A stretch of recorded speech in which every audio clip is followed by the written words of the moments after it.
Content warning: police brutality, cruel violence. On March 13th, Louisville police officers rammed into Breonna Taylor's home and murdered her.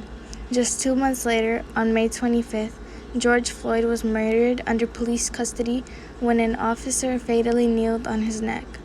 These two murders sparked national protests demanding the defunding and abolishment of police departments. Justice for Jayson is a group that started 2 years ago and is still fighting for the death of Jayson. A police officer named James Belay had shot Jayson. Because of this, it has caused many protests that still continue today. James Belay is still getting paid even though he committed a crime. He still works in his office like he had never done anything to the 15-year-old. Justice for Jayson knows the Bridgeport Police Department holds about $103 million. So the group demands to defund the police department and use it to help the community. Many protests that happened were peaceful protests.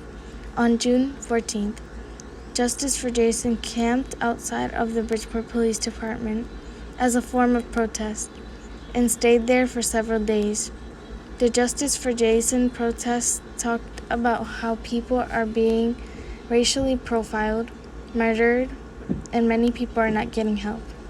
It is said that Bridgeport has one of the most violent police forces in the state, and it is still growing to be more violent.